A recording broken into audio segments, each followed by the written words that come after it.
1838. Hay un punto muy caro en el cual, sin embargo, mi memoria no falla. Es la persona de Ligeia. Era de alta estatura, un poco delgada y, en sus últimos tiempos, casi descarnada. Sería vano intentar la descripción de su majestad, la tranquila soltura de su porte o la inconcebible ligereza y elasticidad de su paso. Entraba y salía como una sombra. Nunca advertía yo su aparición en mi cerrado gabinete de trabajo de no ser por la amada música de su voz dulce, profunda, cuando posaba su mano marmórea sobre mi hombro. Ninguna mujer igualó la belleza de su rostro.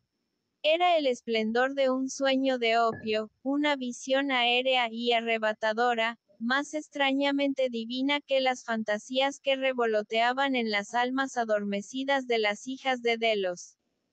Sin embargo, sus facciones no tenían esa regularidad que falsamente nos han enseñado a adorar en las obras clásicas del paganismo. No hay belleza exquisita, dice Bacon, Verulam, refiriéndose con justeza a todas las formas y géneros de la hermosura sin algo de extraño en las proporciones. No obstante, aunque yo veía que las facciones de Ligeia no eran de una regularidad clásica, aunque sentía que su hermosura era, en verdad, exquisita, y percibía mucho de extraño en ella, en vano intenté descubrir la irregularidad y rastrear el origen de mi percepción de lo extraño. Examiné el contorno de su frente alta, pálida. Era impecable, qué fría en verdad esta palabra aplicada a una majestad tan divina. Por la piel, que rivalizaba con el marfil más puro, por la imponente amplitud y la calma, la noble prominencia de las regiones superciliares. Y luego los cabellos, como ala de cuervo, lustrosos, exuberantes y naturalmente rizados, que demostraban toda la fuerza del epíteto homérico. Cabellera de jacinto. Miraba el delicado diseño de la nariz y solo en los graciosos medallones de los hebreos he visto una perfección semejante. Tenía la misma superficie plena y suave, la misma tendencia casi imperceptible a ser aguileña, las mismas aletas armoniosamente curvas, que revelaban un espíritu libre. Contemplaba la dulce boca. Allí estaba en verdad el triunfo de todas las cosas celestiales. La magnífica sinuosidad del breve labio superior, la suave, voluptuosa calma del inferior, los hoyuelos juguetones y el color expresivo. Los dientes, que reflejaban con un brillo casi sorprendente los rayos de la luz bendita que caían sobre ellos en la más serena y plácida y, sin embargo, radiante, triunfal de todas las sonrisas. Analizaba la forma del mentón y también aquí encontraba la noble amplitud, la suavidad y la majestad, la plenitud y la espiritualidad de los griegos, el contorno que el dios Apolo reveló tan solo en sueños a Cleómenes, el hijo del ateniense. Y entonces me asomaba a los grandes ojos de Ligeia. Para los ojos no tenemos modelos en la remota antigüedad. Quizá fuera, también, que en los de mi amada yacía el secreto al cual alude Verulam. Eran, creo, más grandes que los ojos comunes de nuestra raza, más que los de las gacelas de la tribu del valle de Nurjaad. Pero solo por instantes en los momentos de intensa excitación se hacía más notable esta peculiaridad de Ligeia. Y en tales ocasiones su belleza quizá la veía así mi imaginación ferviente era la de los seres que están por encima o fuera de la tierra, la belleza de la fabulosa Uri de los turcos. Los ojos eran del negro más brillante, velados por oscuras y largas pestañas. Las cejas, de diseño levemente irregular, eran del mismo color. Sin embargo, lo extraño que encontraba en sus ojos era independiente de su forma, del color, del brillo, y debía atribuirse, al cabo, a la expresión a palabra sin sentido tras cuya vasta latitud de simple sonido se atrinchera nuestra ignorancia de lo espiritual. La expresión de los ojos de Ligeia. ¿Cuántas horas medité sobre ella? ¿Cuántas noches de verano luché por sondearla? ¿Qué era aquello, más profundo que el pozo de Demócrito, que yacía en el fondo de las pupilas de mi amada? ¿Qué era? Me poseía la pasión de descubrirlo. Aquellos ojos, aquellas grandes, aquellas brillantes, aquellas divinas pupilas. Llegaron a ser para mí las estrellas gemelas de Leda, y yo era para ellas el más fervoroso de los astrólogos. No hay, entre las muchas anomalías incomprensibles de la ciencia psicológica, punto más atrayente, más excitante que el hecho, nunca, creo, mencionado por las escuelas de que en nuestros intentos por traer a la memoria algo largo tiempo olvidado, con frecuencia llegamos a encontrarnos al borde mismo del recuerdo, sin poder, al fin, asirlo. Y así cuántas veces, en mi intenso examen de los ojos de Ligeia, sentí que me acercaba al conocimiento cabal de su expresión, me acercaba, aún no era mío, y al fin desaparecía por completo. Y, extraño, el más extraño de los misterios. Encontraba en los objetos más comunes del universo un círculo de analogías con esa expresión. Quiero decir que, después del periodo en que la belleza de Ligeia penetró en mi espíritu, donde moraba como en un altar, yo extraía de muchos objetos del mundo material un sentimiento semejante al que provocaban, dentro de mí, sus grandes y luminosas pupilas. Pero no por ello puedo definir mejor ese sentimiento, ni analizarlo, ni siquiera percibirlo con calma. Lo he reconocido a veces, repito, en una viña, que crecía rápidamente, en la contemplación de una falena, de una mariposa, de una crisálida, de un veloz curso de agua. Lo he sentido en el océano, en la caída de un meteoro. Lo he sentido en la mirada de gentes muy viejas. Y hay una o dos estrellas en el cielo, especialmente una, de sexta magnitud, doble y cambiante, que puede verse cerca de la gran estrella de Lira, que, miradas con el telescopio, me han inspirado el mismo sentimiento.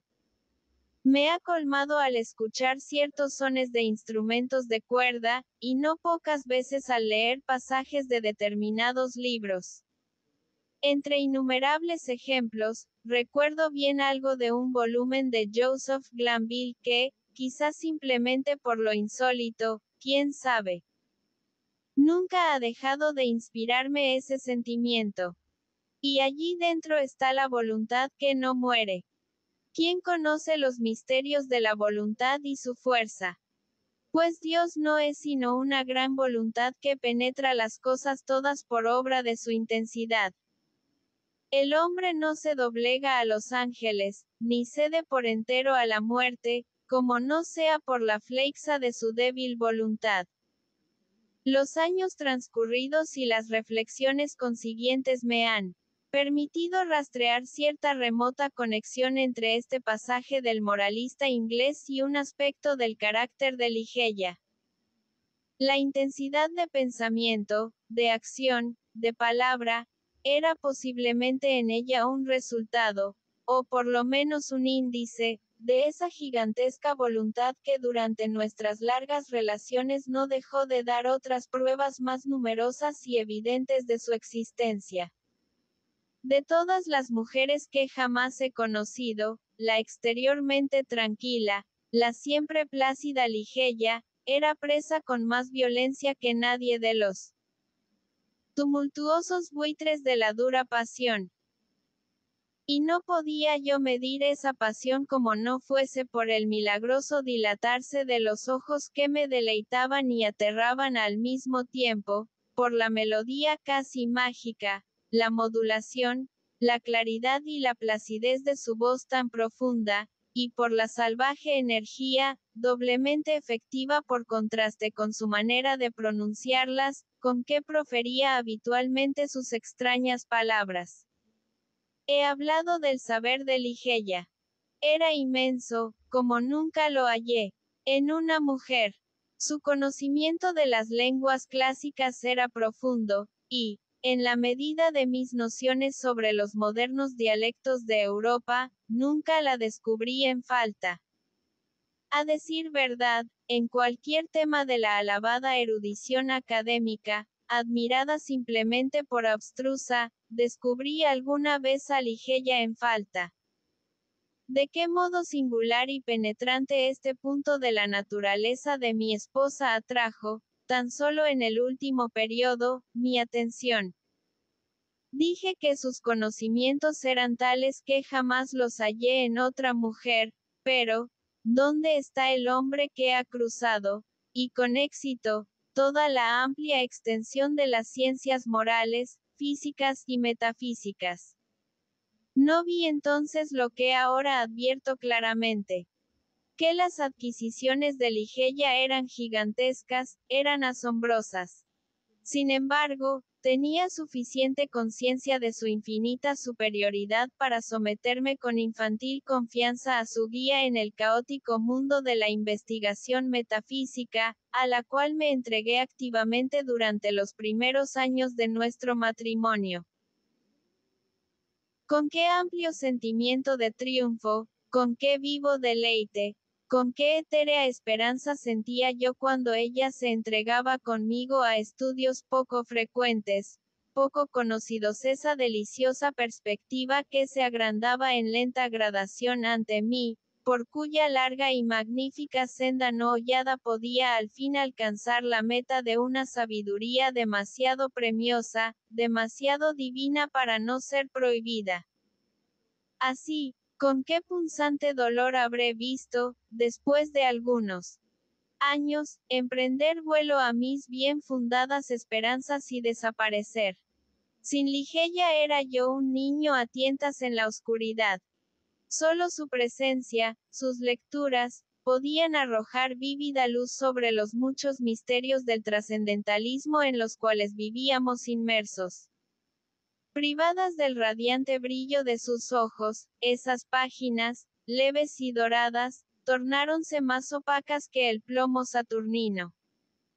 Y aquellos ojos brillaron cada vez con menos frecuencia sobre las páginas que yo escrutaba. Ligeia cayó enferma. Los extraños ojos brillaron con un fulgor demasiado magnífico.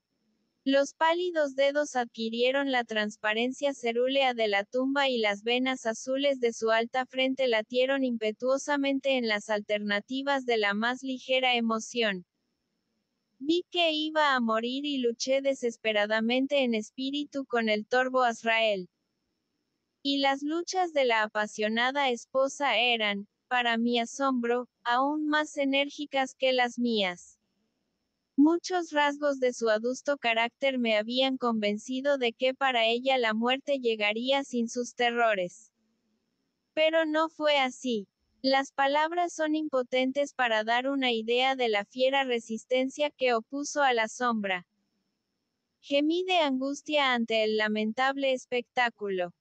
Yo hubiera querido calmar, hubiera querido razonar. Pero en la intensidad de su salvaje deseo de vivir, solo vivir, el consuelo y la razón eran el colmo de la locura. Sin embargo, hasta el último momento, en las convulsiones más violentas de su espíritu indómito, no se conmovió la placidez exterior de su actitud. Su voz se tornó más suave, más profunda, pero yo no quería demorarme en el extraño significado de las palabras pronunciadas con calma.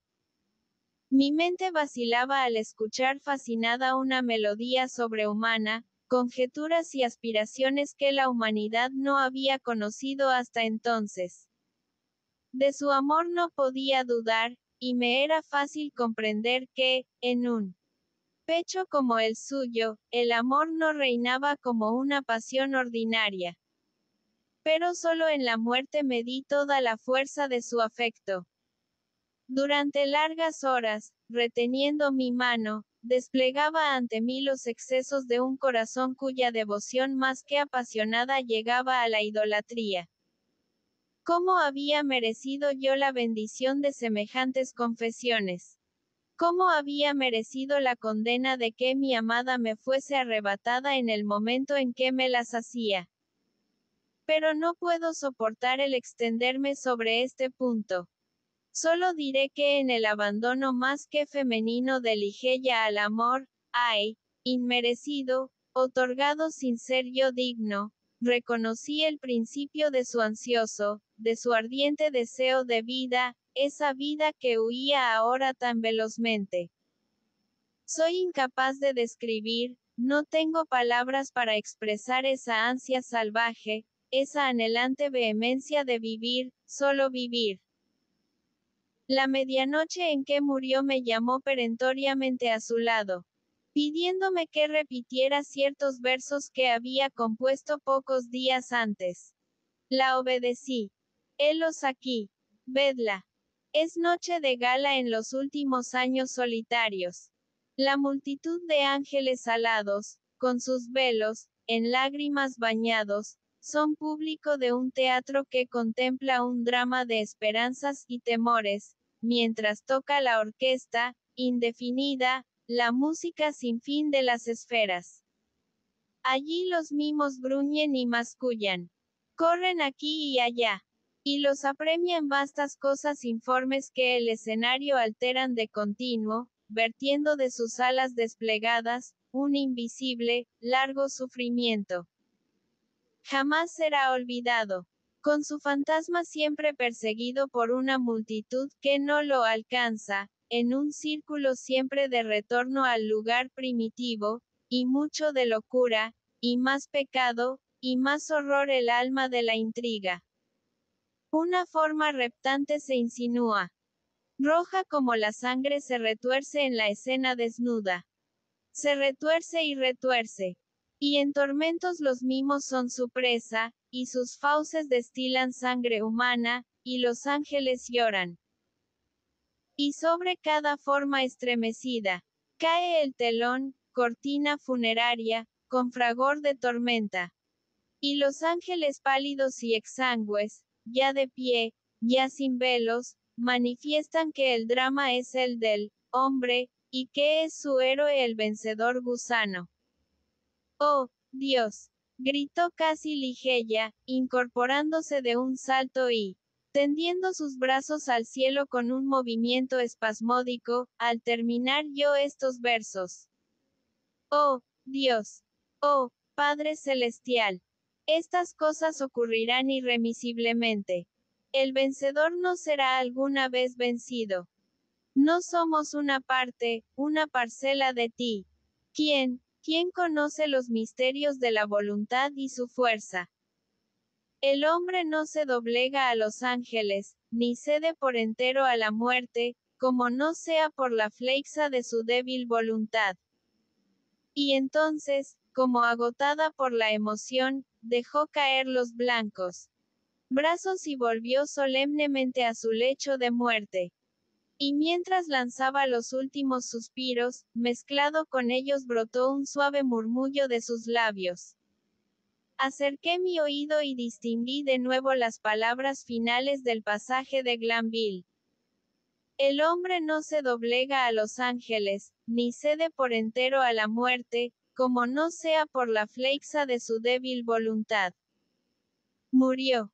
Y yo, deshecho, pulverizado por el dolor, no pude soportar más la solitaria desolación de mi morada, y la sombría y ruinosa ciudad a orillas del Rin. No me faltaba lo que el mundo llama fortuna. Ligeia me había legado más, mucho más, de lo que por lo común cae en suerte a los mortales. Entonces, después de unos meses de vagabundeo tedioso, sin rumbo, adquirí y reparé en parte una abadía cuyo nombre no diré, en una de las más incultas y menos frecuentadas regiones de la hermosa Inglaterra. La sombría y triste vastedad del edificio, el aspecto casi salvaje del dominio, los numerosos recuerdos melancólicos y venerables vinculados con ambos, tenían mucho en común con los sentimientos de abandono total que me habían conducido a esa remota y huraña región del país. Sin embargo, aunque el exterior de la abadía, ruinoso, invadido de musgo, sufrió pocos cambios, me dediqué con infantil perversidad, y quizá con la débil esperanza de aliviar mis penas, a desplegar en su interior magnificencias más que reales. Siempre, aun en la infancia, había sentido gusto por esas extravagancias, y entonces volvieron como una compensación del dolor.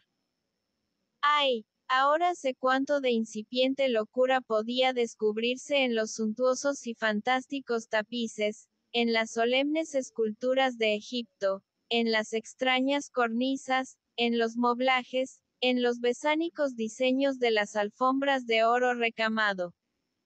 Me había convertido en un esclavo preso en las redes del opio, y mis trabajos y mis planes cobraron el color de mis sueños.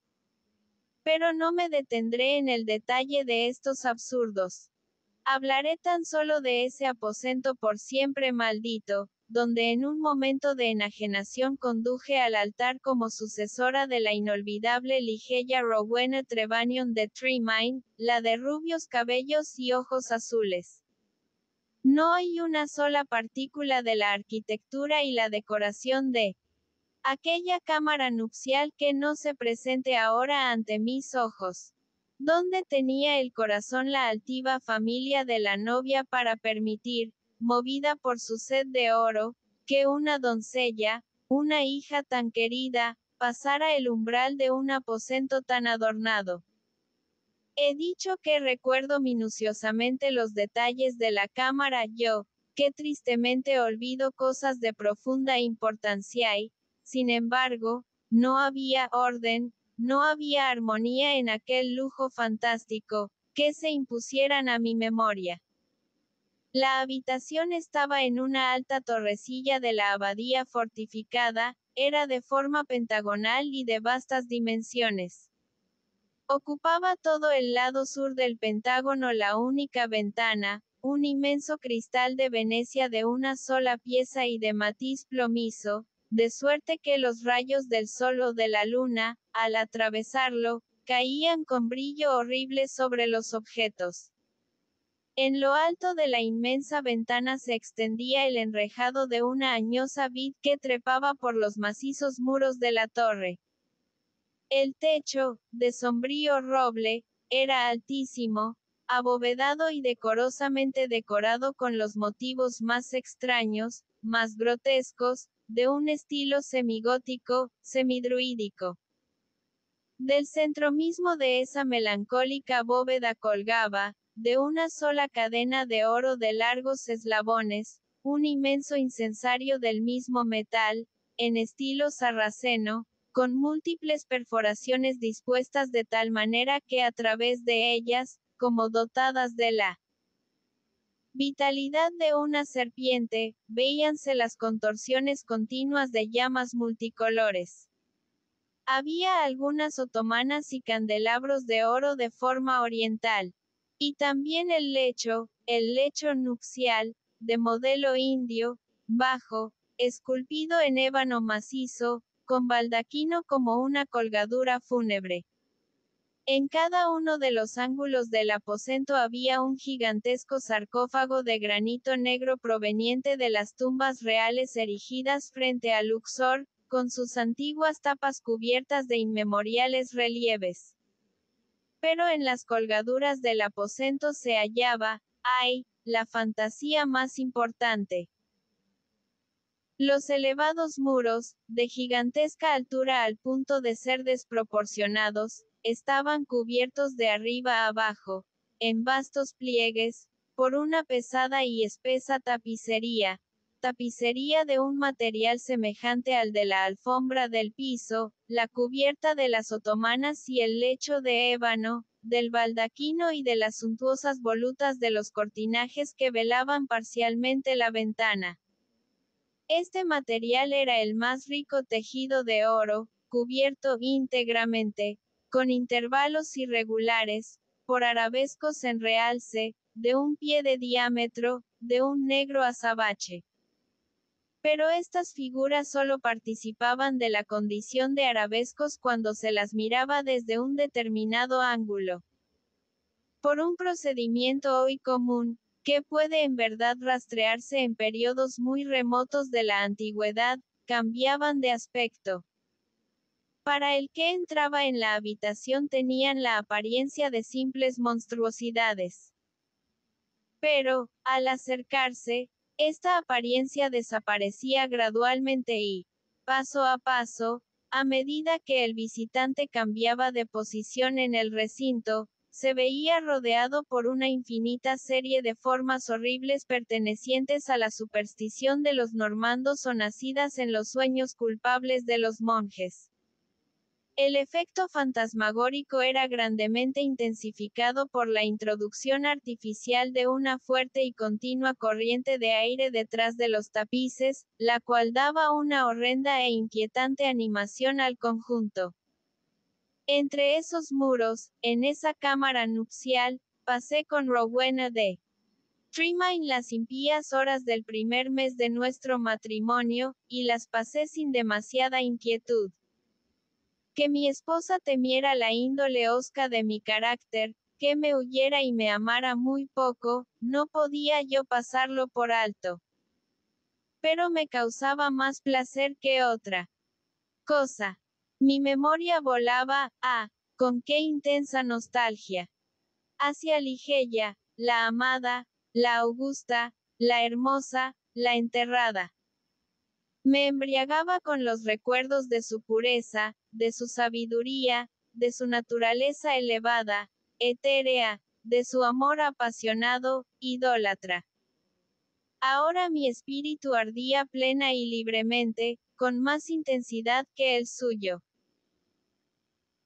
En la excitación de mis sueños de opio, pues me hallaba habitualmente arrojado por los grilletes de la droga, gritaba su nombre en el silencio de la noche, o durante el día, en los sombreados retiros de los valles, como si con esa salvaje vehemencia, con la solemne pasión, con el fuego devorador de mi deseo por la desaparecida, pudiera restituirla a la senda que había abandonado.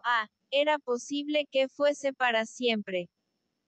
En la tierra. Al comenzar el segundo mes de nuestro matrimonio, Rowena cayó súbitamente enferma y se repuso lentamente. La fiebre que la consumía perturbaba sus noches, y en su inquieto semisueño hablaba de sonidos, de movimientos que se producían en la cámara de la torre, cuyo origen atribuía a los extravíos de su imaginación o quizá a la fantasmagórica influencia de la cámara misma. Llegó, al fin, la convalecencia y, por último, el restablecimiento total. Sin embargo, había transcurrido un breve periodo cuando un segundo trastorno más violento la arrojó a su lecho de dolor. Y de este ataque, su constitución, que siempre fuera débil, nunca se repuso del todo. Su mal, desde entonces, tuvo un carácter alarmante y una recurrencia que lo era aún más, y desafiaba el conocimiento y los grandes esfuerzos de los médicos. Con la intensificación de su mal crónico, el cual parecía haber invadido de tal modo su constitución que era imposible desarraigarlo por medios humanos, no pude menos de observar un aumento similar en su irritabilidad nerviosa y en su excitabilidad para el miedo motivado por causas triviales. De nuevo hablaba, y ahora con más frecuencia e insistencia, de los sonidos, de los leves sonidos y de los movimientos insólitos en las colgaduras, a los cuales aludiera en un comienzo. Una noche, próximo el fin de septiembre, impuso a mi atención este penoso tema con más insistencia que de costumbre. Acababa de despertar de un sueño inquieto, y yo había estado observando, con un sentimiento en parte de ansiedad, en parte de vago terror, los gestos de su semblante descarnado. Me senté junto a su lecho de ébano, en una de las otomanas de la India. Se incorporó a medias y habló, con un susurro ansioso, bajo, de los sonidos que estaba oyendo y yo no podía oír, de los movimientos que estaba viendo y yo no podía percibir. El viento corría velozmente detrás de los tapices y quise mostrarle, cosa en la cual, debo decirlo, no creía yo del todo, que aquellos suspiros casi inarticulados y aquellas levísimas variaciones de las figuras de la pared eran tan solo los naturales efectos de la habitual corriente de aire. Pero la palidez mortal que se extendió por su rostro me probó que mis esfuerzos por tranquilizarla serían infructuosos. Pareció desvanecerse y no había criados a quien recurrir. Recordé el lugar donde había un frasco de vino ligero que le habían prescrito los médicos, y crucé presuroso el aposento en su busca. Pero, al llegar bajo la luz del incensario, dos circunstancias de índole sorprendente llamaron mi atención. Sentí que un objeto palpable, aunque invisible, rozaba levemente mi persona, y vi que en la alfombra dorada, en el centro mismo del rico resplandor que arrojaba el incensario, había una sombra leve, indefinida, de aspecto angélico, como cabe imaginar la sombra de una sombra. Pero yo estaba perturbado por la excitación de una inmoderada dosis de opio. Poco caso hice a estas cosas y no las mencioné a Rowena. Encontré el vino, crucé nuevamente la cámara y llené un vaso, que llevé a los labios de la desvanecida. Ya se había recobrado un tanto, sin embargo, y tomó el vaso en sus manos, mientras yo me dejaba caer en la otomana que tenía cerca, con los ojos fijos en su persona.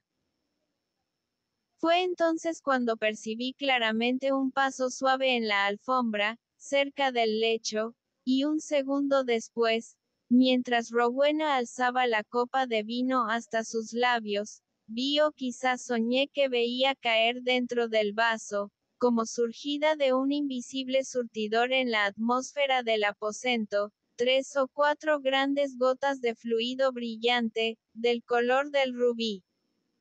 Si yo lo vi, no ocurrió lo mismo con Rowena. Bebió el vino sin vacilar y me abstuve de hablarle de una circunstancia que, según pensé, debía considerarse como sugestión de una imaginación excitada, cuya actividad mórbida aumentaban el terror de mi mujer, el opio y la hora.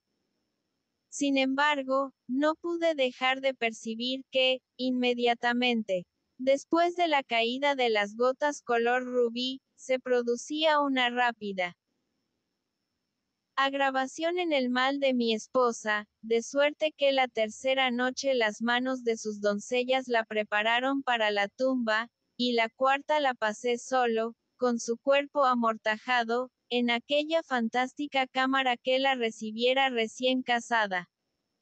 Extrañas visiones engendradas por el opio revoloteaban como sombras delante de mí. Observé con ojos inquietos los sarcófagos en los ángulos de la habitación, las cambiantes figuras de los tapices, las contorsiones de las llamas multicolores en el incensario suspendido. Mis ojos cayeron entonces, mientras trataba de recordar las circunstancias de una noche anterior, en el lugar donde, bajo el resplandor del incensario, había visto las débiles huellas de la sombra. Pero ya no estaba allí, y, respirando con más libertad, volví la mirada a la pálida y rígida figura tendida en el lecho. Entonces me asaltaron 1000 recuerdos de Ligeia, y cayó sobre mi corazón, con la turbulenta violencia de una marea, todo el indecible dolor con que había mirado su cuerpo amortajado. La noche avanzaba, y con el pecho lleno de amargos pensamientos, cuyo objeto era mi único, mi supremo amor, permanecí contemplando el cuerpo de Rowena. Quizá fuera medianoche, tal vez más temprano o más tarde. Pues no tenía conciencia del tiempo, cuando un sollozo sofocado, suave, pero muy claro, me sacó bruscamente de mi ensueño. Sentí que venía del lecho de ébano, del lecho de muerte. Presté atención en una agonía de terror supersticioso, pero el sonido no se repitió. Esforcé la vista para descubrir algún movimiento del cadáver, mas no advertí nada. Sin embargo, no podía haberme equivocado. Había oído el ruido, aunque débil, y mi espíritu estaba despierto. Mantuve con decisión, con perseverancia, la atención clavada en el cuerpo. Transcurrieron algunos minutos sin que ninguna circunstancia arrojara luz sobre el misterio. Por fin, fue evidente que un color ligero, muy débil y apenas perceptible se difundía bajo las mejillas y a lo largo de las hundidas venas de los párpados. Con una especie de horror, de espanto indecibles, que no tiene en el lenguaje humano expresión suficientemente enérgica, sentí que mi corazón dejaba de latir, que mis miembros se ponían rígidos. Sin embargo, el sentimiento del deber me devolvió la presencia de ánimo. Ya no podía dudar de que nos habíamos apresurado en los preparativos, de que Rowena aún vivía. Era necesario hacer algo. Inmediatamente. Pero la torre estaba muy apartada de las dependencias de la servidumbre, no había nadie cerca, yo no tenía modo de llamar en mi ayuda sin abandonar la habitación unos minutos, y no podía aventurarme a salir. Luché solo, pues, en mi intento de volver a la vida el espíritu aún vacilante. Pero, al cabo de un breve periodo, fue evidente la recaída. El color desapareció de los párpados y las mejillas, dejándolos más pálidos que el mármol. Los labios estaban doblemente apretados y contraídos en la espectral expresión de la muerte. Una viscosidad y un frío repulsivos cubrieron rápidamente la superficie del cuerpo, y la habitual rigidez cadavérica sobrevino de inmediato. Volví a desplomarme con un estremecimiento en el diván de donde me levantara tan bruscamente y de nuevo me entregué a mis apasionadas visiones de Ligeia.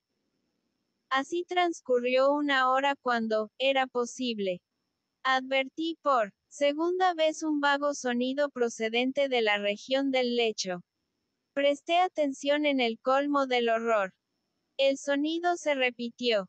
Era un suspiro. Precipitándome hacia el cadáver, vi claramente temblar los labios. Un minuto después se entreabrían, descubriendo una brillante línea de dientes nacarados. La estupefacción luchaba ahora en mi pecho con el profundo espanto que hasta entonces reinara solo.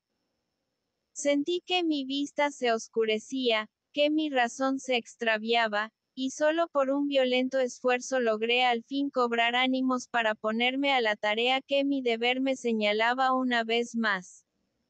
Había ahora cierto color en la frente, en las mejillas y en la garganta. Un calor perceptible invadía todo el cuerpo. Hasta se sentía latir levemente el corazón. Mi esposa vivía, y con redoblado ardor me entregué a la tarea de resucitarla. Froté y friccioné las sienes y las manos, y utilicé todos los expedientes que la experiencia y no pocas lecturas médicas me aconsejaban. Pero en vano. De pronto, el color huyó, las pulsaciones cesaron, los labios recobraron la expresión de la muerte y, un instante después, el cuerpo todo adquiría el frío de hielo, el color lívido, la intensa rigidez, el aspecto consumido y todas las horrendas características de quien ha sido, por muchos días, habitante de la tumba. Y de nuevo me sumí en las visiones de Ligeia, y de nuevo, y ¿quién ha de sorprenderse de que me estremezca al escribirlo? De nuevo llegó a mis oídos un sollozo ahogado que venía de la zona del lecho de ébano. Mas, ¿a qué detallar el inenarrable horror de aquella noche? ¿A qué detenerme a relatar cómo, hasta acercarse el momento del alba gris, se repitió este horrible drama de resurrección? Cómo cada espantosa recaída terminaba en una muerte más rígida y aparentemente más irremediable. Cómo cada agonía cobraba el aspecto de una lucha con algún enemigo invisible, y cómo cada lucha era sucedida por no sé qué extraño cambio en el aspecto del cuerpo. Permitidme que me apresure a concluir. La mayor parte de la espantosa noche había transcurrido, y la que estuviera muerta se movió de nuevo, ahora con más fuerza que antes, aunque despertase de una disolución más horrenda y más irreparable. Yo había cesado hacía rato de luchar o de moverme, y permanecía rígido, sentado en la otomana, presa indefensa de un torbellino de violentas emociones, de todas las cuales el pavor era quizá la menos terrible, la menos devoradora. El cadáver, repito, se movía, y ahora con más fuerza que antes. Los colores de la vida cubrieron con inusitada energía el semblante, los miembros se relajaron y, de no ser por los párpados aún apretados y por las vendas y paños que daban un aspecto sepulcral a la figura, podía haber soñado que Rowena había sacudido por completo las cadenas de la muerte. Pero si entonces no acepté del todo esta idea, por lo menos pude salir de dudas cuando, levantándose del lecho, a tientas, con débiles pasos, con los ojos cerrados y la manera peculiar de quien se ha extraviado en un sueño, aquel ser amortajado avanzó osadamente, palpablemente, hasta el centro del aposento. No temblé, no me moví, pues una multitud de ideas inexpresables, vinculadas con el aire, la estatura, el porte de la figura cruzaron velozmente por mi cerebro, paralizándome, convirtiéndome en fría piedra. No me moví, pero contemplé la aparición. Reinaba un loco desorden en mis pensamientos, un tumulto incontenible. Podía ser, realmente, Rowena viva la figura que tenía delante. Podía ser realmente Rowena Trevanion de Tremaine, la de los cabellos rubios y los ojos azules. ¿Por qué? ¿Por qué lo dudaba? El vendaje ceñía la boca, pero podía no ser la boca de Rowena de Tremaine. Y las mejillas con rosas como en la plenitud de su vida, si podían ser en verdad las hermosas mejillas de la viviente señora de Tremaine. Y el mentón, con sus hoyuelos, como cuando estaba sana, podía no ser el suyo. Pero entonces, había crecido ella durante su enfermedad. Qué inenarrable locura me invadió al pensarlo. De un salto llegué a sus pies. Estremeciéndose a mi contacto, dejó caer de la cabeza, sueltas, las horribles vendas que la envolvían, y entonces, en la atmósfera sacudida del aposento, se desplomó una enorme masa de cabellos desordenados. Eran más negros que las alas de cuervo de la medianoche. Y lentamente se abrieron los ojos de la figura que estaba ante mí. En esto, por lo menos grité, nunca, nunca podré equivocarme. Estos son los grandes ojos, los ojos negros, los extraños ojos de mi perdido amor, los de Ligeia.